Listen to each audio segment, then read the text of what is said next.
The 2020 edition is going to be a rockstar edition. I think the team has done a phenomenal job. This year, Roshina, the curator, has gone pan-India. Because this time we've traveled to different parts of the country. We've got a vibe of what is happening in the north. We travel to Delhi. In the south, we travel to Chennai and Bangalore. In the east, we travel to Kolkata, and in the west, of course, we are in Mumbai. And I think it's going to be a real document to be referred to by each and every food enthusiast. It is a fabulous treasure trove of information, all related to anything and everything that you would like to know in the food and beverage world. Always looking forward to this. It's really exciting, and especially the event that's going to follow along with that. It's a day full of fun, a lot of activities, a lot of interaction, a lot to learn from each other, and a lot to share. It now has a footprint over the country. More people are contributing with their inputs, and the report is now becoming into a really, really thorough study of what the trends are going to be in the coming year. It always makes me think about the things that I have noticed in the Indian food scene, and it makes me think about the year gone by, and makes me think about how the direction in which we're moving. Every chef, every professional that's associated with the hospitality world sees it as their Bible. It's a trend report that everyone waits for, and yeah, I'm sure it's going to be bigger, better this year. There are more varieties of opinions coming in. There are more aspects which are being covered. As we are seeing as the years go by, that a lot of things which are coming out as trends in the report then become like practices in the years that come by. So I think it's a very good indicator of what's happening in the world of food. When you look at an industry and talk to the people who are actually part of that industry, they're the ones who are on the ground every day. It's something that, you know, they can feel the pulse of what's happening. This report will tell you what's new, what's out, what's not. This report will give you an idea into the latest health facts about products. Not only is it relevant, but it's bang on track. It has all the fads, it has all the food trends. I so look forward to it, and I am so actually excited to be a part of it. Thank you.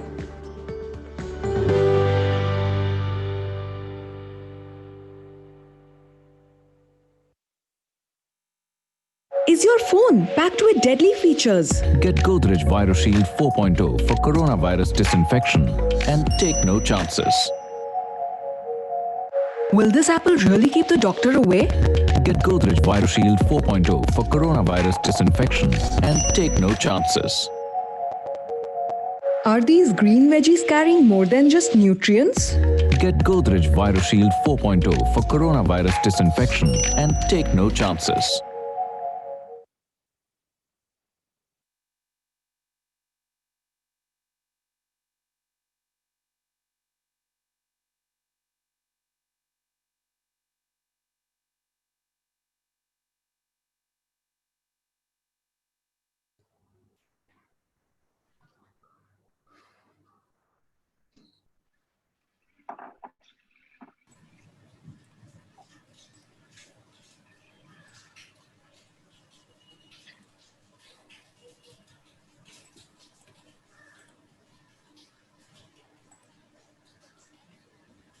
All right, I think we have our entire panel with us this evening. Good evening, my panelists. Good to see you this evening. Hi, good Bangalore. evening. Hi. It's nice and rainy here in Bangalore. How is it out there? Very sunny in Bombay. Okay, Dry, that's sunny, good. and humid. That's typical Bombay. All right, we have a wonderful session coming up this evening. Let me take this opportunity to welcome everyone to this conversation series that's titled Rise of the Culinary Explorer. Now, as part of the series, the first segment was 5 one-on-one conversations that we did live on Vikroli Cucina Instagram handle. And today we are kickstarting the second half of this entire series, and these are panel discussions. Now, as I'm sure all of you know, all our viewers, Vikroli Cucina is a platform where all food enthusiasts can network, engage, collaborate. And so if you haven't checked out their website yet, www.vikrolicucina.com, please go check them out, follow them on social media. You will be amazed at the stuff they do. Now, something very interesting that has come out of Vikroli Cucina has been the Godrej Food Trends report. This year, we released the report in 2020, and it's been under none other than the one and only Roshina Munshaw-Gildial. I'm sure nobody needs an introduction to her. So under her guidance, what happened was we connected with over 150 people from different walks of life when it comes to the food world. We have chefs, home chefs, nutritionists, bloggers, PR folks, restaurateurs, brewers, everyone who's important to the food world come on and give an opinion. And we came up with 10 very, very interesting trends. You just saw the AV that went by, and you can see how much of an impact the report already had. But what interestingly happened during the pandemic time was that 7 of these trends panned out in very, very different ways. We thought they'd go one way, but they came about a totally different way. And that's what we are discussing in this almost end of the year discussion over all of these trends. And that's what me and my panel are discussing today. Today's panel is about evolving food habits and home kitchens in the new normal, as cliched as the new normal already seems to sound. On my panel today, we have Mr. Kamal Nandi, Business Head and Executive VP, Godrej Appliances. We have the very dynamic chef Varun Inamdar, 2 times national award-winning chef and chocolatier. I'm sure all of you know him as the Bombay chef. And we also have my very good friend Monica Manchanda, food consultant, writer, baker, culinary trainer, and basically my go-to for anything food when I have run into trouble. Right, so this is my wonderful panel today. What we're going to do is we are going to throw them some questions. We're going to have a little bit of a discussion, and then we open out towards the end for questions from our audience. So now, starting with Mr. Kamal. I'm diving straight into this. We are well into the pandemic. The pandemic has affected all of our lives in very, very different ways. If you can tell me now, people during this time, they had to suddenly adapt to newer ways of stocking their food, ensuring that there's some level of variety in what they're serving. They needed to reduce wastage. What are some of the larger trends you see that happened during this time, and how have people adapted to these new needs? So, Ruth, I think in this new normal, because of the pandemic, we are clearly seeing very different consumers. So their living style is changed, their thinking style has changed, their thinking is completely different, their buying, their consumption, everything is very different than what we have experienced in the past. So you are clearly seeing very high consumption of appliances, which is very, very, surprising to us because all reports at the beginning of the pandemic or when the pandemic started said that appliances being a discretionary product will fall in the bottom 3 of consumption sector. On the contrary, we see that appliances come to the top 3 of consumption sector. So high consumption of appliances are happening. We are seeing large storage solutions are in demand. Consumers are looking for large storage solutions. We are clearly seeing more online purchase. I think contactless shopping experience is something that consumers are seeking today. And I think the topmost trend that we are observing is health and hygiene features across all categories or all products that they want to buy. So health concerns are at the topmost concern in today's consumer's mind. Right. That's really interesting. One wouldn't really think that a discretionary purchase product moves all the way up the line. That's very interesting. Varun, I'd like to come to you. Now, this was also a time when suddenly people realized they're responsible for all the meals that are being cooked. And the first mode of response is always to go to your phone or to your computer and check out media resources on food. So in all the work that you do, what has been the kind of change in food media consumption that you have seen? What kind of trends are you seeing in food media right now? Oh, the trend has changed completely, if I may say so, because if you see the trend in 2019, it was all about school tiffins. School tiffins were trending all across social media, right? From Instagram to Facebook to even, places like Twitter, where suddenly links were getting shared and things like that. There were so many ebooks all of 2019, which were written about school tiffins. And if you see 2020, suddenly the entire dynamics, and it's all thanks to the pandemic in a lot of ways, that things have moved towards family meals. And also let me highlight, like Kamal rightly said, discretionary products like microwaves and ovens, which were bottom of the pyramid, have suddenly risen because everybody is looking at prudent meals. Everybody's looking at family meals, which could be cooked together. It could be one pot, it could be smart meals, it could be smarter ways of utilizing the same ingredients. So these are the kind of trends which are changing. And like Ruth, you rightly said, out of the 10 trends that were highlighted for 2020, the 7 have stayed, but they are fragmented in so many different ways that it's shocking to believe that, okay, this could also be one of the aspects of change. So that's how it has changed. What I also feel is, kitchen fundamentals on the whole have started entailing a lot of little resources, counted resources, little expenses. That is what people are looking at to create dynamic meals. And I think this is the way to be and to go. Okay, very interesting, really interesting. Monica, I'm coming to you now. Never before has the focus been so strong on home kitchens, mindful eating. Suddenly, everyone's about let's dust off grandma's books, Dadi Ma ke nuske, how do we stay safe? What have you seen as the priorities that are happening right now in different segments and that are coming up in home kitchens? I think one of the priorities that has come across pretty much across in all home kitchens across is immunity. Everyone is thinking of how to eat foods, how to consume foods which give you more immunity and make you stronger in case you actually have to face the dreaded virus. And I think that is where Dadi Ma Ke Nuske, like Varun was saying, comes into place. And because in India, especially, we have our grandparents have been known to do small kitchen solutions to larger immunity problems. When I was growing up, of everything that we had, problems like chahe pet kharab ho, chahe you have a cough and a cold, the solution will be in your kitchen. Only the second or third step would actually be going to your doctor. The first few steps will always come to your kitchen. Right. And I feel a lot of us are trying to go back to that, and that is becoming a focus in many ways, which is good because a lot of these tips and tricks were kind of losing their fact. The other thing which is I've seen in home kitchens is been family meals, like Varun mentioned. But I think family meals from the perspective of eating together, also from the perspective of cooking together. People want to cook together now, and there are two perspectives to cooking together. One is everyone is busy and everyone has to put their effort to put together that meal on the table because the helps are not there. Everyone is at home and the work is very fragmented, even for people who are working 24/7, right?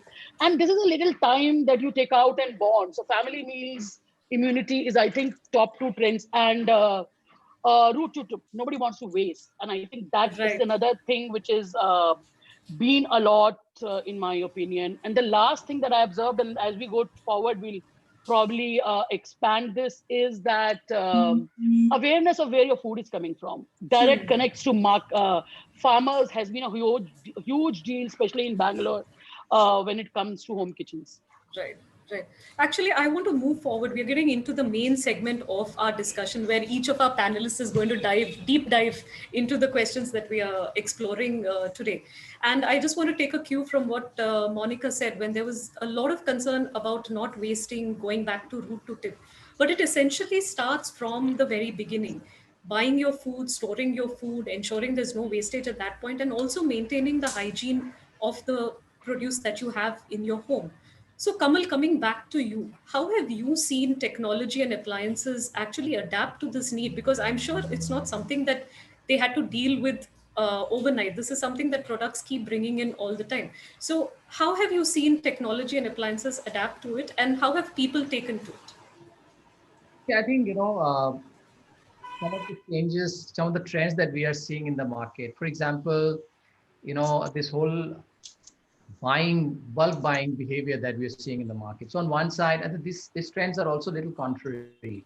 So on one side, we want consumers to be more conscious about consumption. They should be more responsible, leading a very responsible lifestyle, a very sustainable lifestyle. On the other side, we see them buying in bulk, and we all know that, when we buy in bulk, it is always associated with some amount of waste. So, in a recent study by Center, I think this was published somewhere in April. So there, very clearly, it was written that 51% of respondents have this fear of scarcity of food. And as a result, and this fear is coming from the fact that they feel the worst is yet to come. Right. And that therefore we should buy more, and there will be scarcity. And when this whole bulk buying, when they have, And then that leads to the need for larger storage. And we clearly saw a demand of large size refrigerators coming in the marketplace. And that too with technologies like longer preservation or convertible technologies where you can convert the freezer into a provision or a freeze compartment so that you can store more.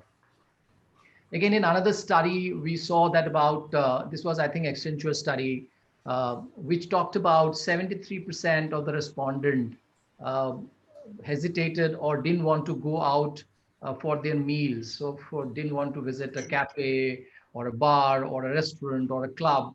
Okay. And also they have very high fear that anybody coming home, including the domestic help, will bring in the virus into the home. Right. So they were averse to letting even domestic help come home. And this is true even today. I think today people have that fear. They are not allowing domestic help to come home. They don't want anybody to visit their home. And this, has, prompted or even forced people to do cooking and cleaning themselves at home, along with their work from home challenges, which anyway they are facing. And as a result, we saw a spurt in demand in some of the appliances like microwave. Okay. Then you saw a spurt in demand in dishwashers. And dishwasher, actually, the demand has moved 5 times than the normal consumption. We saw demand in washing machines. Now with kids at home, obviously the demand for variety of food, the demand for instant food is very much there. And for the homemaker, I think microwave becomes a great companion to offer kids variety of food. Specifically, the technology that microwave now offers. You have preset recipes and menus, which is there inbuilt, and you can just put the ingredients and press the button, and it makes that dish for you.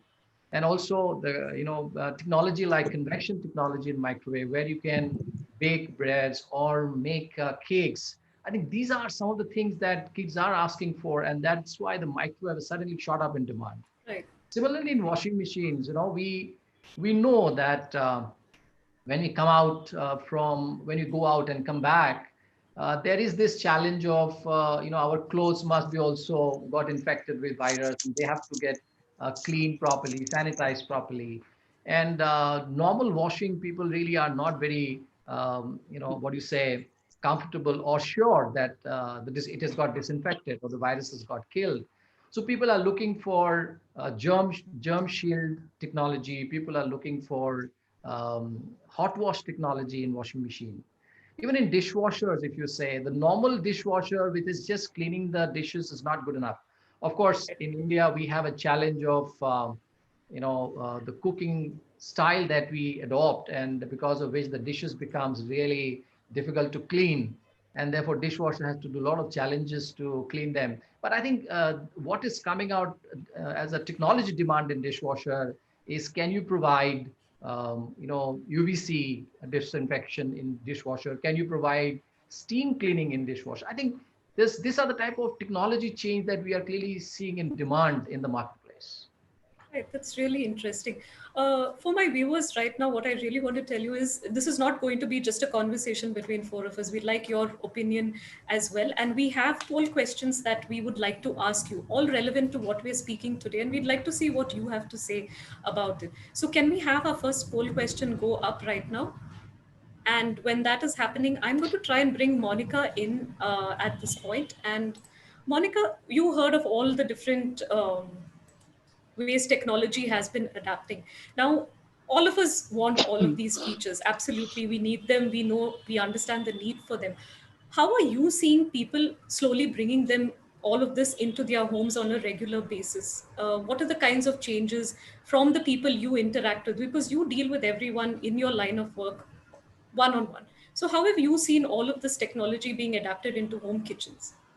I think one of microwave is certainly, like Kamal said, is something that everyone is looking for. But I also think microwave, at least in the upper middle class kind of place, or even in lower middle class kind of strata, the microwave microwave was a machine which is pretty much available in most kitchen right now. One thing that I see, which everyone wants in the kitchen, and I have been so thankful for during pandemic, even personally, is the dishwasher. With the house help not coming in, cooking is something you can still manage, but dishwasher is something everyone is looking for. And I know because I talked to many people, the dishwashers actually went out of stock. Nobody could find dishwashers, and and everyone was struggling with finding dishwashers, and they were like, "Where do you buy dishwashers?" And dishwashers are in great demand across everyone. Nobody wants to dirty their hand. The other thing, interesting gadget that I thought was everyone was looking for and somewhat adapting was the handheld UV lights, which you can use to clean your vegetables, fruits, and even the stuff that comes from home. Otherwise, at least in the start of the pandemic, this whole surface transmission was a big thing, right? So even when you order stuff from outside, you would leave it outside your home for 2 days, and then only bring it in, and that was not possible for everything. I mean, you cannot leave milk or curd outside for 2 days for it to come in. You have to kind of bring it in your refrigerators and put them. So you know, UV while light, y'all are talking about this, Monica, let's not forget the humble refrigerator. correct, yeah. So Because I remember a fact that, you know, when the lockdown was initially announced, I remember baking so much bread that half of my refrigerator was stocked with bread. And finally, after 10-15 days, I had to move it all to the freezer. So, yeah. So no, I was just before the pandemic came in, I bought a 2-door refrigerator, and I can't tell you how thankful I was, because and it also the refrigerator and the freezer also serves another purpose, right? Especially when you're working from home and cooking everything yourself, you tend to bulk cook and freeze portions, and that is where the freezer capability of your fridge comes in. Traditionally, if I look at my fridge 5 years ago, freezer is a small little tiny compartment and then you don't have anywhere to freeze your. I was like supremely thankful for the 2-door fridge, and I have lots of space to freeze. So I think the way we are looking at appliances, the same appliances is also changing. Dishwashers, washing machines. I mean, you want to reduce your workload. So apart from the fact that, like Kamal mentioned, that you want UV and steam wash for your clothes, you also want full dryers, because when you are in the middle of working whole day long, you really don't have time to think that my machine cycle of 1.5 hours is gone, and I need to take the clothes out and put them over dry and then bring them back and fold them. So I think the way we are looking at our equipment in the house is changed. Another equipment, and I don't know whether it's directly related to kitchen or not, which I at least see my set of people that I interact with buying greatly are robo cleaners, whether it is the automatic robo cleaners, whether it's the iRobo or whatever, and they do surprisingly a good job. So I mean, I was actually very apprehensive about them, but they actually do a very good job. Vegetable cleaners, waters is another thing. RO is everyone, even if the people before were not very sure whether they want to drink water from RO, now suddenly is all about RO. They don't want to drink only filtered water, right? So these are some of the equipment and technology which is making inroads in the houses right now, I think. Okay, really cool. Right. Before I move on to my next question, let's see what the results of the poll are. Can we have that up right now? Okay, the top appliances to pick: UVC based disinfecting device, large refrigerators. There, Monica and Varun, the freezers and the double doors. Absolutely. Okay. Microwave oven, just as Kamal pointed out. And okay, we have food processors. We have a lot of convenience as well. And oh, coffee makers. Yes, this was a discussion we were having recently about how people are no longer getting their gourmet coffees, and now you might as well make it yourself. And so coffee makers also are in demand. Right. Now, moving on, and I think I'll also draw in a question here. Varun, this is for you right now. And while I'm talking to Varun, can we have the next poll question up as well, please? Right. So, Varun, the whole focus right now has been on healthy eating. Suddenly, everyone's going online. They're looking for foolproof recipes. People who never cooked before, who are living far away from home. Everything changed all of a sudden. And there's also bringing in the question that I was talking about. People are asking, what do you eat nowadays? Because most of the things are polished. That includes rice as well. Fruits and vegetables seem to be injected with chemicals to look more and more attractive. So how do you make the right choices? And how has Foodpedia responded to all of these queries and all of these searches that are going on right now? Ruth, if I may be a little brutal here, and if I can bring this up, a lot of things that were trending for effect have suddenly become a way of life now. I hope we've realized that. Right. Suddenly when people are talking about, earthenware trending, today it's become imperative that we go back to our traditional cookwares and things like that. Even if we think about ingredients for that matter, we've all in fact come down to eating things like millets, because that is what people are looking at. Right, Yes. whether it is eating your millets or it's eating your traditional grains. Like, I remember even speaking with you a few days back about how suddenly important health has become. Of course, health has always been important, but now all the more it's become an imperative. Earlier we used to drink garam pani just because someone said, "Ha, garam pani peete raho, it's good for health."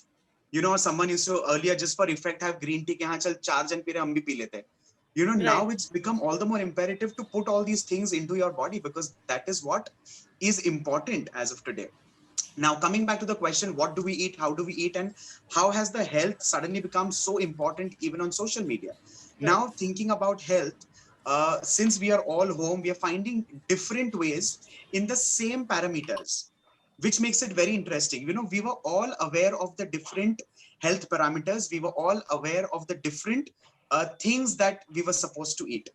But now we have started finding out different ways of making it part of our body, which makes it very interesting. Like, even if it was something like keto, we have found out our own ways of making keto.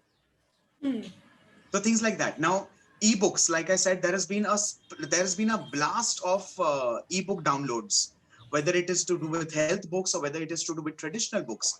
Look at where YouTube has reached today. YouTube has possibly reached the heights of its success, and that is purely because of the so many food players that are on a medium like YouTube. Facebook pages, those little things that keep trending every 3 days, every 4 days. Of course, there are also things like Dalgona coffee, which are trending. But then, if you remove that part of... I'm sorry, I'm jumping in without saying, but that coffee gets on my nerves because that's the coffee we drank all through our childhood. All through our childhood, I agree. Coffee, right? And what was such a big deal about that coffee? I'm sorry. I remember when we were in college, we used to call it... Yeah, we used to call it the Pitiwi coffee. Exactly. Pitiwi coffee, that's all. And so I remember when we were growing up, we are 3 sisters, and as evil as an elder sister I am, I used to just take it and give it to my younger sister and fate ke de do taki we can drink this coffee. And now it's the trend of the century. So it's become like that, but like, Kamal also very rightly said, it's all back to basics. It's all about not only bulk cooking, but it's also about bulk buying these days. True. Because, we are all scared to even step down because, we really do not know what is kind of entailing. So we're all buying in bulk, and that's where gadgets like refrigerators, and I'm coming again to the refrigerator point, because I, for a change, have used that refrigerator in so many ways, which I earlier have not used it. Like, for a simple fact, coriander leaves and mint leaves, for a simple fact, even something like fenugreek, which is methi, I have literally chopped 3-4 bunches of coriander leaves. Of course, you wash it, you pick it, then you chop it. And when you store it, I have put it in bags, I've put it in freezer boxes, and I have frozen coriander. So whenever you're like cooking, right towards the end, when you want to add in coriander, you scrape coriander literally like a sorbet if it is set. And you sprinkle that, those icicles on food, and it comes back to life as good as your freshly chopped coriander. And like Monica was rightly talking about the different uses of appliances. Let me tell you, the istri, the humble iron, has been of so much use, not only for ironing clothes, but also for cooking. Let me tell you, I ran out of my gas cylinder. I have upturned an iron, and I have cooked on it for 3 days. So I know for a fact that, we Indians, we call ourselves the masters of jugaad. And Ruth and I have had this conversation so many times. I have cooked on top of an iron. That's amazing. the jugaad doesn't go beyond this now. So it's like that. Cool. Kamal, this could be a new way to maybe promote irons if you I know, decide to right? get into it. Now we can cook on them as well. That's a I good idea. Right, before I bring in Monica on this, actually, there is a question that's come in, and I'd like to open this out to Kamal because we are talking about appliances right now. A question's come in on how safe are microwaves in the long run when it comes to health. There's a lot of, I don't know if it's a misconception or it's a reality, but how healthy is using a microwave in the long term? So if we could start with you, Kamal, and then Monica, I'll come back to you again for another question. Yeah, so I think we there are a lot of tests to say that this microwave that we are using are very safe. The challenge of microwave being unsafe is the leak of if there is a leakage from the microwave of the microwaves coming out. But I think all these appliances go through very rigorous test, and there are clear standards, and unless and until they pass those standards, they don't come up into the market. Okay, and the second thing is, I think in microwave, yes, we have seen some amount of dryness happening, but I think we have not got any reports of nutrients value getting really. There could be marginal, I would say, impact on the nutrients value, but otherwise, in large, we have not got any report from anywhere. The taste of the food is very good, and the aroma is not spoiled. I don't think any sort of adverse report we have ever heard. Okay. Honestly, for when it comes to the dryness part of the microwave, what I generally tend to do is maybe just sprinkle a dash of Yeah. water over the food, and when I'm heating it, I cover it partially, and that has always helped save some of the moisture. I am not sure if that tip helps anyone Even out there. just adding to this, even keeping a bowl of little katori with the water put in it helps. It creates a Very little true. bit of steam inside, and your dryness tends to go away. So dryness is can be taken care. And just adding on to what Kamal said in terms of nutrients. So I believe any form of cooking, whether it is microwave or stove top, will result in a certain nutrient loss. I mean, you cannot preserve 100% nutrients when you move from raw food to cooked food. So we have to kind of be aware of the fact that it is not just the microwave cooking which is resulting in nutrient loss in some ways, right? Every time of cooking builds some amount of nutrient loss. Very true, Monica. Very true. Okay. Right. Before I get back to Monica, again, we were talking about food media and how it's been adapted to demands right now. Can we have the poll result, please? I'm quite curious to see what the answers Yes, were. me too. Me too. All right, your top choice of food meal, YouTube reigns supreme. All right, YouTube at 67%. Food and recipe blogs come up right after that. Calling mom for advice, 10%. Okay. Then we have Instagram at 4 and recipe books at 3%. There you have it. That's very, very interesting results. Okay, Monica, social media has been your core strength for as long as I know you. Now, based on how media has been changing, adapting, there's a lot of focus that's happened on regional food as well. Suddenly, everyone's talking about ghar ka khana, grandmother's recipes. What have you seen in terms of impact on the proliferation of regional food with all of this change in media? How have you seen it grow? I think there are two things that we have to keep in mind when we talk about regional food. And I think this was one of the 10 trends that we spoke about in the last year's report, which has come true, but in a very different format that at least I expected. I always thought regional foods will take center stage in 2021, but definitely not in the way it is panning out. So what's happening? Okay, step back and think we are all cooking food at home and we are all eating the food we have cooked.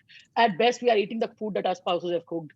And there is a dire need for change. Or of our flavors. kids. Or our kids, absolutely. At least mine is cooking and I'm really happy for that. And Yes. but it's still your So is mine, style yes. but it is still your style of cooking, right? And it is familiar flavors. It is the same kind of stuff you might experiment with new recipes, but it is a cooking you're very familiar to. Step number two, even after the lockdown opened initially and the restaurants open up, in the market, I see a little distrust for restaurants, especially the mid-level restaurants. I mean, people are trusting the ITCs and the hotels and the high-level fine dining restaurants, thinking they will take care of hygiene very well. There is this Udupis and idli dosa joints of the world where people are thinking, anyway, khana bahut zyada paka hai, so it's all right to eat that food because it is being like steamed and it is being. So it is a mid-level restaurants that people have slight distrust on. They don't know what is going on there. They're not 100% sure on what's happening in their kitchens, what's happening with their staff. And that is a segment of restaurants where majority of our eating as uh, people who are probably logged into this kind of webinar used to be from. 80% of the times when we ate out or we ordered in, those are the restaurants we got our food from. I mean, a quick bite from a Darshini or a fast food restaurant was always on the go. And the fancy high-end restaurants were kind of reserved for celebrations, right? So we are finding that part missing. So the part which is missing completely is the fact that we're not getting outside food. And when this was happening, there is this whole generation, upcoming home chefs who have been cooking, who have been learning, who have started cooking. And all of us jumped at the fact that we can eat somebody else's food, which is not ours, and which we can trust because it's coming from a home kitchen. And possibly that person is eating their own food. So they definitely would have taken care of hygiene in ways that I take care of my house. Plus, there is not a 20 people team handling the food. There are no servers, there is no infrastructure, there is no large deliveries coming. So it's a limited 2 to 3 set of people my home chef has probably taken care of. Certain trust got built with home chef. And when you go to home chef, it is the regional cuisines which is picking up, because that's the strength of home chefs. The strength of home chefs lies in regional cuisines. And I think that is one of the reasons that regional cuisines have picked up a lot in the past few months in the current scenarios. The second thing which has happened, which is kind of spoken about, which has helped regional cuisine pick up in the last something, is that we have got a chance to think back. We have got a chance to think back of how we are eating.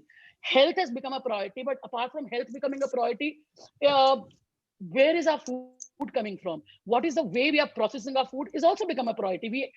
A lot of us were not cooking before pandemic. I mean, and I can say that in spite of the fact that I am a person who's in the food industry. My regular dal, chawal, sabji, chicken curry. I had a house help cook coming who used to cook, and I used to come back from home and I used to eat that food. And suddenly that changed. You have to put every meal on your table. And when you put every meal of your table, you're aware of what's going in the food. And then you start thinking back on how your mums and your grandmoms were cooking. You start connecting to them.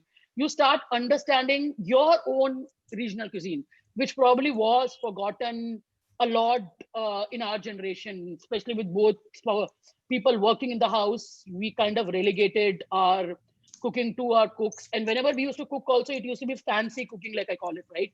I mean, people who are interested in cooking would want to put together something interesting, a master chef dish, and we will very rarely want to go back to our regional cuisine. And I think that perspective has slightly change. We are going to our foods. We are willing to experiment with foods from different home chefs' kitchens, which are again regional. We are also aware of where our food is. I mean, I think that's the reason of home kitchen, regional cuisines kind of coming up, in my opinion, in the past some time. Okay. That's interesting. Varun, I'd just like to bring you in quickly on this one. So much happening in the regional food scene. What are your thoughts on all of the great stuff that's coming out in regional food? See, with so much which is happening in spaces like YouTube, for that matter, we have all become armchair travelers. Correct. Because we've not been able to travel like almost for 6.5 months now. Armchair travel has become a big thing. Armchair experiences have become a big thing. Armchair dining has become a big thing because we are lapping up. We are consuming so much of social media. We are consuming so much of content in terms of travel, whether it's regional, whether it's international. You know, that is also one of the aspects which has given a lot of fanning to experiences in homes. That's one. And if I can just add one more thing to what Monica said is the nostalgia factor. Yeah. Now that the entire family is together, now that we are bringing back the 90s, we are bringing back conversation of the 80s, We are suddenly thinking back and saying, hey, listen, you used to make that when you were younger. Correct. Wo cheese, that khichdi or that aloo shedo or that bharta or that falana or that dimkana, all that is now getting revisited, all that is now getting recreated with the experiences that have come in. So much so that I remember for a fact that when I used to, I was always a late night study boy. So I remember for a fact that my sister used to be awake with me through the night. And she used to ask me every 2 hours, listen, I'll make coffee for you. Listen, I'll make this for you. Listen, I'll make that for you. So I remember that was always an added advantage of studying in the night, because I knew my sister's going to make something or another. So now when all of us are back in the house, and now that all of us are having conversations, now it is about reconnecting with your childhood and saying, hey, listen, you stopped making that completely. Yeah. Let's make that. Like I remember for a fact that my father one day suddenly turned vegetarian, and it was a big havoc in the house because we are meat eaters. And we did not know what to do. So I remember I was 8 or 9 years old, and I just raised my hands and said, "Haan, main banayega." So main banayega is okay, but what does a child of 9 churn out for a father who suddenly turned vegetarian? So I remember as a 9-year-old, I made something called stuffed mushrooms. So I remember opening up the entire button mushroom and filling it up with onions and tomatoes, of course, sauteed and cooked and things like that, with something as basic as salt and pepper, nothing else, no masalas, no spices, basic salt, basic pepper, basic seasoning. I used to top it up with cheese, and I used to gratinate it or bake it. Of course, we did not have like, industrial ovens and things like that then, but whatever chota mota, we used to bake, and we used to figure things out. Of course, over the years, then we started investing, and of course, we then gradually got our ovens and microwaves and this and that. But over the years, what we realized is that I had stopped making stuffed mushrooms, till the fact where I had to dedicate a recipe to my father on one of these, Father's Day kind of occasions. And I was just thinking to myself, and I said, let's make that mushroom thing that I used to make for him. It was as basic a thought of as that. Today, I'm sitting at 3.8 million on that recipe on one of the social media handles. Right. And it's become so popular that out of the hundreds of emails that I get in a day, 75% is dedicated to that nostalgia story about my father, and the dish which is so simple with so simple flavors. So nostalgia has become a very big thing since families are now together. So, and I agree with Varun. A lot of recipes that I have shared over in the pandemic and even before, it's always the stories that connect us, right? It's always a story that connects us. Internet is full of recipes. Why would anyone come to my station wale aloo versus your station wale aloo, right? It is what people get drawn to, and that it's a similarity in your story. It's a way you kind of connect that, and that has become huge in pandemic. And in fact, very true. While we are, my mother recently visited me with my brother. My brother has just kind of landed. So after the whole quarantine and this and that and blah, blah, blah, now he came to kind of meet. So he spotted this one diary in my library, and he casually asked me, he said, hey, what is this? So I pulled it out and I showed him. I said, I used to write this, remember this? So, the conversation just started like that. And he was surprised that, that recipe in my handwriting had those little notes that I'd written, that I'd created and things like that. And my brother actually took screenshots of that. I remember for a fact, and I messaged him also, Chef Sanjeev Kapoor. This name, of course, needs no introduction. He had created a dish on one of his shows in 1996. I have that recipe written down in my handwriting as a child. So I clicked it on my phone and I sent him a message saying, hey, chef, 1996, you may have forgotten, but these are the golden memories that I have. So, he immediately messaged and he said, hey, wow, this is gold. You actually dug out gold and this. And so we had a very wonderful conversation. Then we spoke at length about it. So these are these little factors that, we kind of have, it's somewhere deep in our memory. But, these are the times when we've actually gotten them back to us. Very interesting. Right. I'm going to move on to the next segment. This one is largely for Monica, but I'm actually going to start with Mr. Kamal on this one. And while I'm at it, can we have the third poll question coming up, please? Right. So we have a lot of focus on health, hygiene, mindful eating. One of the questions, Mr. Kamal, that came in is, are you bringing in any convenience appliance that will help with things like sprouting cereals or pulses, maybe to meet the needs for, microgreens, or any such interesting appliances that we could look forward to? So actually, we are working on a few appliances which is actually working on germination and which is fermentation. I think these are the two basic technology on which we are working, and that's an appliance which we address to the latest lifestyle trends of being healthy and fit by eating germinated seeds and fermented food. I think we are in the process of that. It is at the verge of testing right now. The second round of pilot is on, and we hope to introduce this in the near future. That's really interesting. And I'm sure everyone must have heard fermentation and sprouting, and that's definitely everyone's going to be interested in that one. Yes, yes. All right, Monica. So I'm coming to you now. We've got quite a few interesting questions which I want to weave into this segment when we discuss. It's all about health, hygiene, mindful eating. Now, I'd like to know from you, what are the trends you're seeing when it comes to these? Also, from the questions that I have gotten here, someone's asking, what is the best recipe of food that one can add to their daily meals to strengthen immunity, but also more importantly, that tastes good?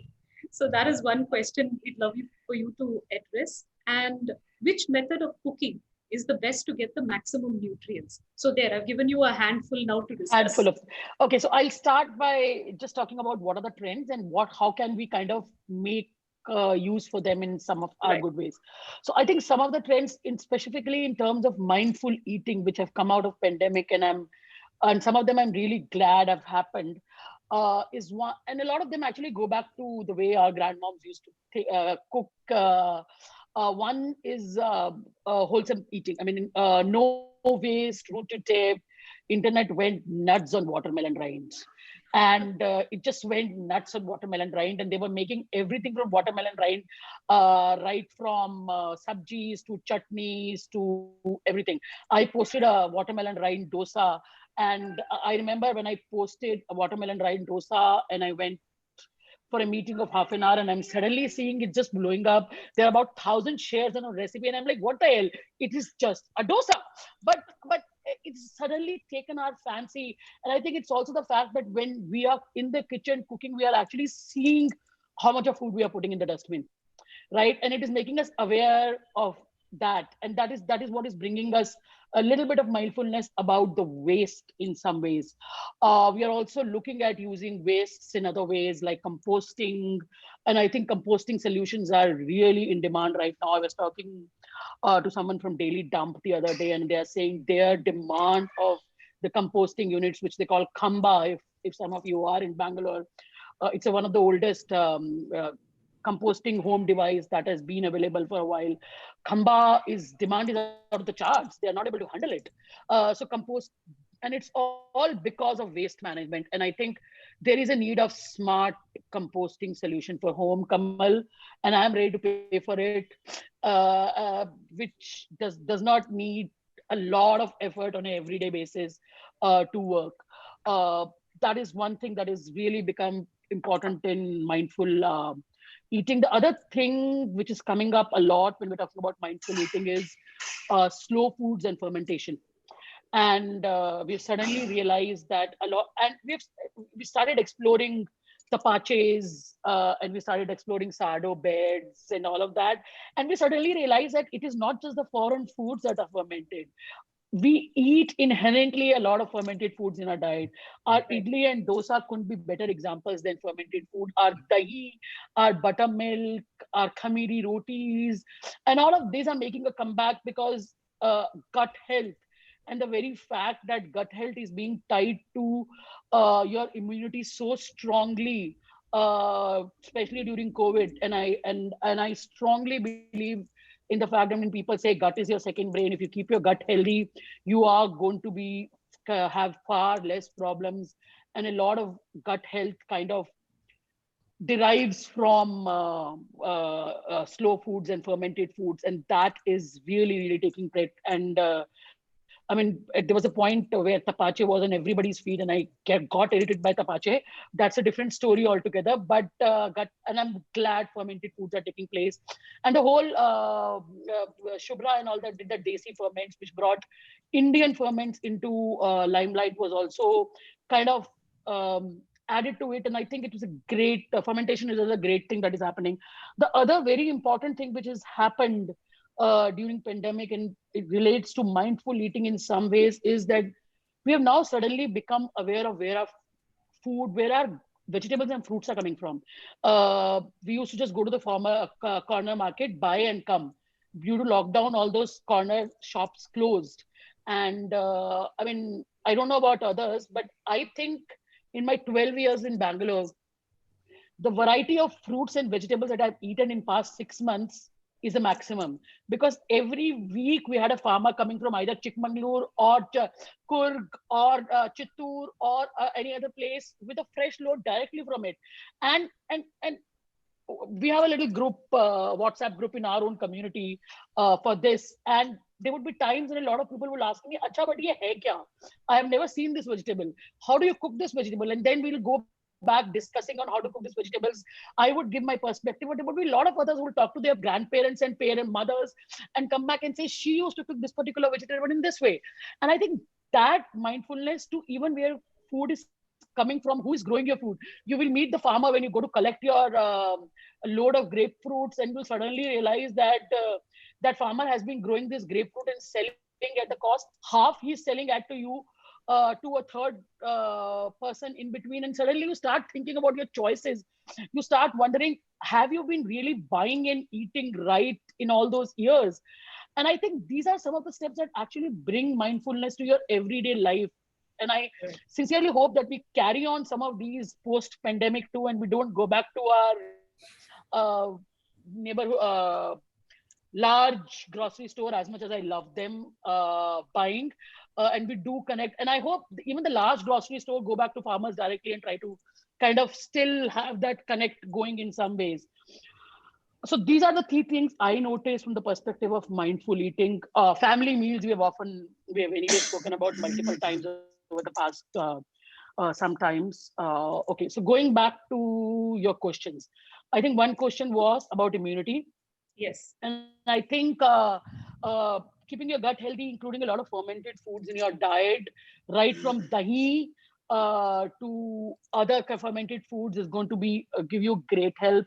Haldi, I mean, and as much as I detest the term golden latte, haldi doodh is a blessing, guys. And we have been drinking it from generations, and it tastes delicious. Just take doodh, and if you can find fresh turmeric root instead of the turmeric powder, it's even better. A little bit of pepper, include spices, eat a lot of vitamin C rich stuff is to increase your immunity. What was the other question, Ruth? Sorry, the other question is on which is the best method for cooking to get the maximum nutrients out of your food. Okay, so maximum nutrients are actually different approach to different things here. Slow cooking is definitely one. Anything that flash fries your food will not will on high heat flash frying will not preserve a lot of nutrients. Pressure cooking definitely helps you preserve nutrient because everything is still there and you don't throw in stuff. Slow cooking in when you think about preserving nutrition and drawing maximum nutrition from your food, you also have to think of the medium you cook it in terms of bartan, right? Non-stick, if you cook it in, even if you preserve your nutrients in non-stick, the toxins that will come in from the non-stick, especially from the non-sticks that are half gone and half there, is going to probably nullify completely the nutrition that you have gained. Go back to earthen pots, go back to cast irons, go back to stainless steel is some of the things that I would recommend when it comes to holding on to nutrition. Okay. I'd actually like to bring in Varun also for this question. But before that, can we have the results of the poll up, please? That last poll was quite interesting. Top changes in your approach to food. So everyone has turned to home cooked food. A lot of attention to mindful eating. And yes, like you said, Monica, provenance of food. no compromise convenience cooking is there, but maybe not so high up. Healthier cooking approaches, 31%. Yeah. And it shows very well from all the questions we are receiving. I'm filtering them out and blending them all together to get our panelists to answer them. Very interesting results here. Right, so Varun, your thoughts on healthier ways to cook and to get all of the nutrition out of your food. Some tips that you would like to share with people. Oh yeah, sure. Well, Monica has almost kind of summed up. But let me tell you a few things that possibly could add a little value there. We have suddenly become very conscious about reading labels, which Very otherwise good we were point. never conscious about. Yeah. Which is very important. And I think I'm very happy to see that kind of, I won't call it a trend, I would call it a way of life now, because that is going to be the way now and the way forward. So label reading primarily is one thing which will keep us going. Another thing which, again, which we all used to kind of blindly lap up is the gimmickry advertising about what is healthy and what is not. So, suddenly we've started kind of filtering it down. Suddenly we've started sieving information because there is so much information. Now it's not very easy for anybody to be taken for a ride in terms of, labels or gimmickry marketing or gimmickry advertising, because it is so transparent now. Everybody knows what is the kind of information. Now the channels of communication have opened up, which was not the same earlier. So these are these two things. The third thing is transparency to self, which is something that I feel has become very important, through this pandemic, because suddenly we've become very transparent to ourselves, which is very important, because now it's not about following what is trending on Facebook, or it's not about what is trending on YouTube, but it's all about lapping things up which are truly good for us ourselves. That is one. As much as Monica detests the fact that golden latte is trending, I have never seen the need of us consuming extra turmeric, because turmeric is so much part of our daily, it's part of a spice box. Literally, every house literally has this masala dabba in different ways. But these 2-3 things that are a constant. Of course, turmeric is a constant in a masala dabba. And this is across India, whether you're in Kashmir or you're in Kanyakumari, whether you're in Bengal or you're in Gujarat. Turmeric is something which is omnipresent. The kind of chili can change. Dhania jeera can change, because some people take a combination of dhania jeera. Some people, and Gujaratis call it dhana jeeru. So that is different. Bengalis call it dhana gudo and jeera gudo. So that is different. So these little things, turmeric, like I was stressing about, we've never found the kind of need to really have extra turmeric. There are so many turmeric pills in the market today, or there are so many turmeric cakes and breads. Absolutely, turmeric cakes are trending. Turmeric bread is trending. But do we really want to have turmeric bread? Like, yeah, I want to teach myself and wake up to the smell of a nice masala chai in the house, which has possibly every possible herb and spice, which keeps us fit, which keeps our immunity going. These are these little things that I think we need to kind of look into ourselves. We have gotten to that level of transparency with ourselves, with our family, whether it is coming to health or whether it is coming to our daily meals. But these are these little tiny things that we still need to kind of open our eyes to. And that is the over consumption of turmeric. Because this is not something that we really need as an added dose, because it's anyway part of our masala dabba. So yeah, these 3 things. Awesome. Okay, so I'm going to go into the last segment of our discussion, after which I will take a couple of questions that are coming in. I'll hold on to those for now. See, no matter what the pandemic, we are all facing this for the first time. There's a huge level of uncertainty about how effective all the measures that we are doing, whether it's turmeric, whether it's cooking in a microwave, whether it's microgreens. There's a lot of concerns about, am I doing the right thing? Am I doing enough? What would your advice be to put these fears to rest? Maybe starting with Kamal, as a brand of such a well-known brand, how would you put these fears to rest? And then we go to Monica and then to Varun. So yeah, Ruth, I think as I've shared, I think the topmost concern of all consumers today is health and hygiene in this, and everybody is putting in their best effort to ensure that they protect themselves from this virus. So people are doing a lot of, lot of making a lot of efforts, doing a lot of things in ensuring healthy and hygiene environment in their home and consuming healthy food. So, in one of the study by Kearney, I think they said that about 60% of respondents are wanting to pay about 10 to 20% premium on any appliance that or gadget that can aid higher health quotient or higher hygiene quotient. Yeah.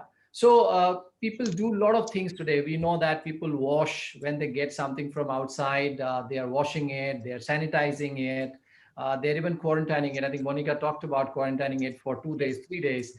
But I think there are challenges that still are there. One is that not everything can be washed or sanitized with a chemical or a liquid, or not everything can be quarantined for a longer period of time. Those are the challenges. And the second big apprehension is, even after doing all that, are you sure that you have killed the virus, or it is virus safe now?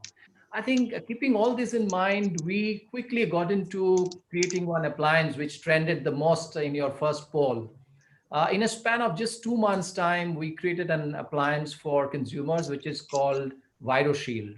Now, ViroShield is a UVC disinfecting device. Now, UVC has been used for generations and generations for disinfecting. Whenever we have to disinfect something, we go and put it in the sunlight. Of course, given that the proportion of UVC in sunlight is not high, you have to keep it for a long duration of time to get disinfected. So taking cue from this, we have got into this, and this is not a new technology. This is the technology which medical science have been using it for, again, a number of years to disinfect things. But in domestic home, in houses, for home use, I think there are no appliances like this. And I think many players have got into it. So we have got into creating this in 2 months' time. This is called a ViroShield. This can disinfect against coronavirus up to more than 99% in just 2 to 6 minutes of disinfection. Now that is tested by an ICMR M-panel lab, and it is also tested for leak proof. I think very important thing, this UVC, you can see in some of parts of this world that UVC also is harmful for skin if it is exposed for a longer period of time. So you have to see that there is no leakage. So it is also tested for 100% leak proof. And therefore today, I think with a product like this, you can practically disinfect anything that you want. Your mobile phones, your keys, your fruits, your vegetables, and helmets and parcels and packets that are coming into. I think only thing is that we are putting caution not to use power banks and batteries for disinfections, and also some type of medicines, unless and until it is said by doctors that, okay, you can disinfect. Otherwise, you should not use medicine for that. But it is a big convenience, okay? But, in spite of all this assurance coming up from ICMR M-panel lab, I think people still have apprehension that when they're still skeptical maybe when they use UVC, though it is disinfecting and is making the fruit or the vegetable safe, are we losing out on nutritional value? So again, I think we went ahead and did some testing as per the FSSAI standard, which is food safety standards, and through their NABL labs in Delhi. And there again, ViroShield has come out as a product which has got very negligible impact on nutritional value. So I think this is the product which can really help put people all these doubts to rest.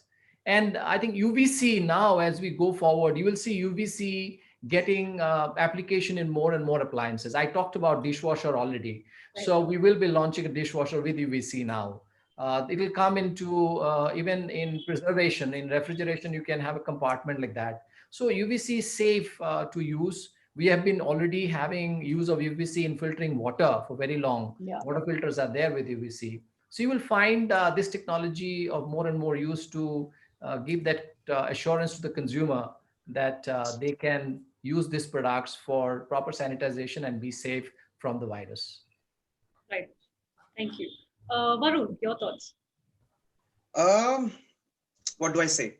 I think it's very important to follow the right kind of people, so that you have your ears on the ground. Like Kamal very rightly said, this is the kind of information which needs to reach the last mile, because that's when people actually get to know the advantages of appliances like that, which is very important. Second is it's very important to listen to the experts, because there is so much of conjecture on the internet. There's so much of information. Even if you check, the information pages, the basic age group, the average age group that edits information on internet is 12 to 15, which kind of becomes very difficult to filter down. The third thing that I would like to highlight here is to see the gimmicks of, which is again very important for your own health and for your family health. The next thing that I would like to highlight here is the principles or the pillars of food. It's very important to keep it absolutely basal, to keep it elementary, to keep it fundamental, to keep it prudent, and to keep it smart. And lastly, I would like to end my conversation with what I started. Kitchen fundamentals entailing little expenses and counted resources is the way to be and go forward. So I think this is how I would like to sum it up. And back to you, Ruth. Thank you. And Monica, your thoughts? I think I'm going to take a little unpopular opinion here. Okay. And apart from what everyone has anyway said, I think what is also extremely important is to be stress-free. And you cannot live your life, every second and every minute of your life, trying to think how to avoid the virus. And this is just going to ultimately lead to more stress. And eventually, God forbid, if you get the virus, your recovery is going to be extremely so. So follow whatever Kamal and Varun said, and we have discussed in the past 1 hour or so.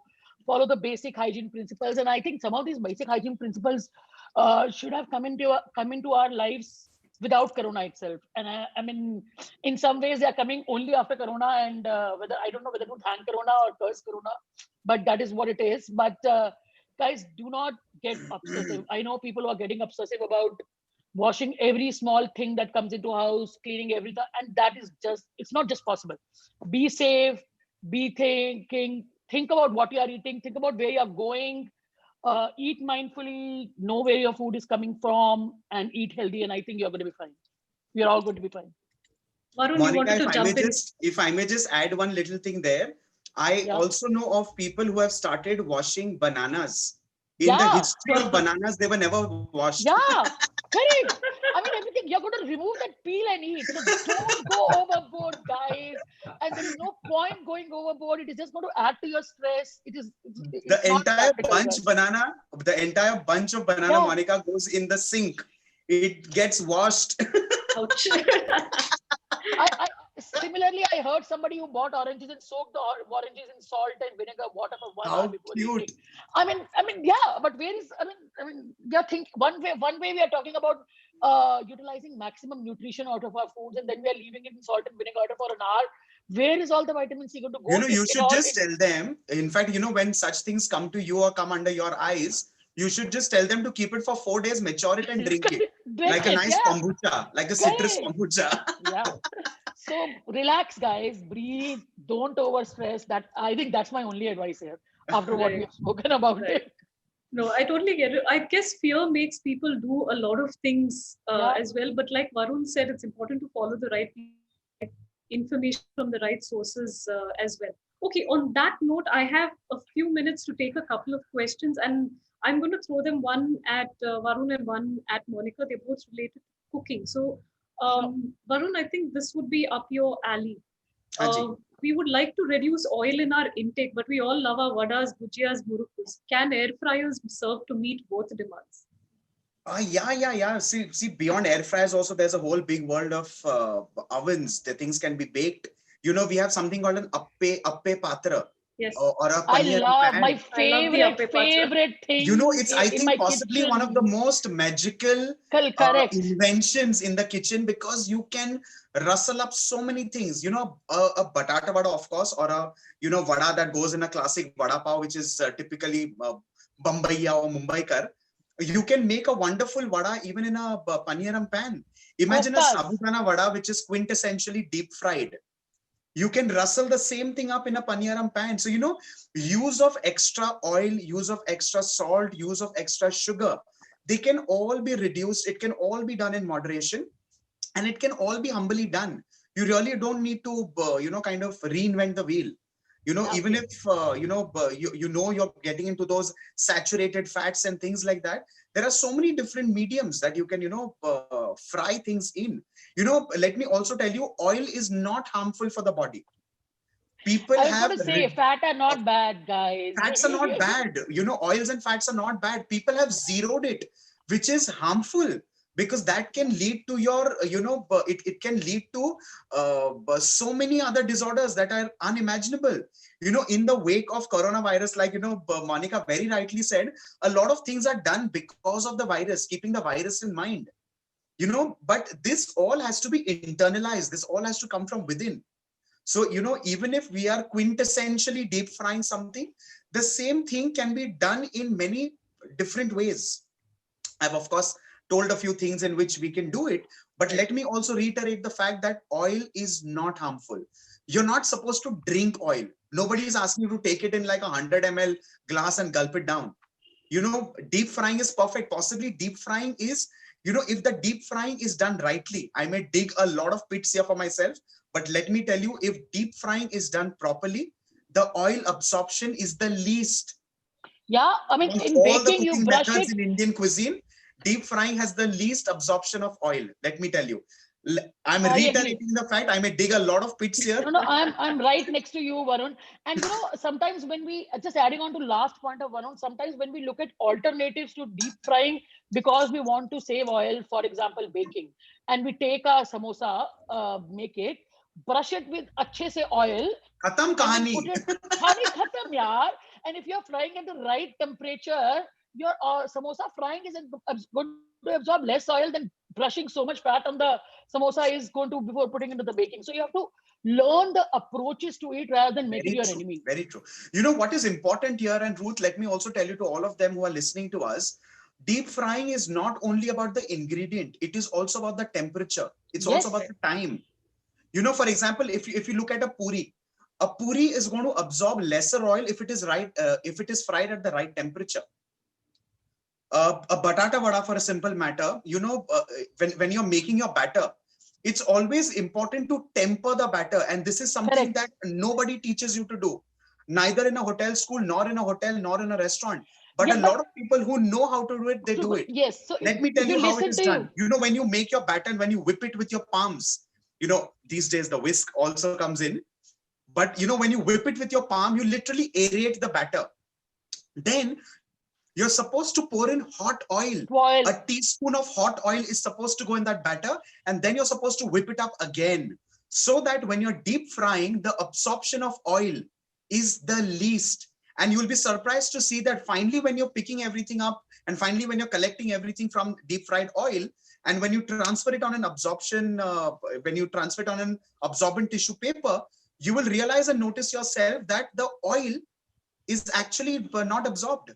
So we did a little by the product itself. You know, there's very little oil in your tissue. So So we did a these little are these little experiment. things that I think people need to kind of look into and adapt, which is very important. Correct. So I'll just, I'm sorry, Ruthie, I'm eating into your time, because I think this oil deep frying discussion is also very close. So we did a little experiment in our commercial kitchen last month, and we fried, I think 20 or 30 vadas in the right temperature of oil. And I mean, I can really bet my life that if I throw the question open to the audience, no one will be able to guess the amount of. So we took the oil, we weighed the oil before frying, and we weighed the oil after frying. And these were 25 vadas we fried in this. And in total, we used only 27.5 grams of oil. क्या बात है, So क्या बात है. if you really fry it well at right temperature, you won't. And the brushing is going to use far more oil. The temperature So, and all that is very important. Let me break the grammage for people who possibly may have not understand what Monica is trying to say. 27.xyz grammage is even lesser than 2 tablespoons of oil. Correct. Yeah. So imagine deep frying in 2 tablespoons of oil. You know, the world will possibly laugh at you when you say something like this, because लोगों को क्या दिखता है कढ़ाई में कितना तेल है. तेल है. Yeah, it's visually what you see. Yeah, yes. You need to stop absolutely demonizing it and thinking of fats and frying as very See, bad. also, if you look at the classic way in which a puri is fried, it's literally air fried because the puri is floating on oil. Getting it? So that is where the whole funda of air frying has actually come into the working. Right. So actually, now on this note of talking about bhajis and vadas and stuff like that, the last question that I have before we wrap up, and Monica, I'll give you like maybe 2 minutes to take this question. Sorry, yes, I know we took a lot of your time in no, not at all. Not at all. Emotions came out. So the best thing that goes with vadas is of course a masala chai, but the question here is on green tea and whether it's a good thing to have that on an empty stomach because it also contains caffeine. So maybe like 2 minutes to take that question. I mean, honestly, any tea, any kind of caffeine on an empty stomach is probably not a good idea, whether it is green tea or black tea. In spite of the fact that I can't open my eyes without my cup of tea in the morning. But if you want to look at from the perspective of purely from the health perspective, it's probably not a good idea. But having said that, I mean, you also need to think the amount of green tea that you'll have, unless you are really drinking a gallon of tea. In your one tea bag, the amount of green tea and the amount of caffeine that is actually going in your system in the morning is not really going to be very high. It's not going to do a lot of harm to you. All right. Right. So I think it's time we wrap this up. On the note of tea, I think all of us need a cup of tea right now. This has been a wonderful session. Oh, I had mine. I'm done with it. I'm definitely hankering for another one. Imagine this has been a lovely pakoras session. And chai. Can we imagine? And we have the perfect weather here in Bangalore. Yes, it's raining absolutely. in Bangalore. Yeah. Right. So for all our viewers who haven't read the Godrej Food Trends report or you want to read it again, you just have to get onto the site vikrolicucina.com and you can get the report there. Thank you so much, Kamal, Varun, Monica, for being here. I'm sure the viewers took a lot back home with them, lots to think about, lots for me to think about as well. Thank you so much for being on this panel this evening. Have a good evening and hopefully we'll catch up when all of this is over. Absolutely. Thank you. Thank you so much. God bless you all. Thanks. Be safe. Thank you. Bye-bye. Bye.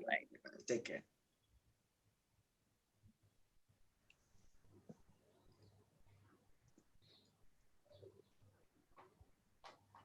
Is your phone packed with deadly features? Get Godrej ViruShield 4.0 for coronavirus disinfection and take no chances. Will this apple really keep the doctor away? Get Godrej ViruShield 4.0 for coronavirus disinfection and take no chances. Are these green veggies carrying more than just nutrients? Get Godrej ViruShield 4.0 for coronavirus disinfection and take no chances. Is your phone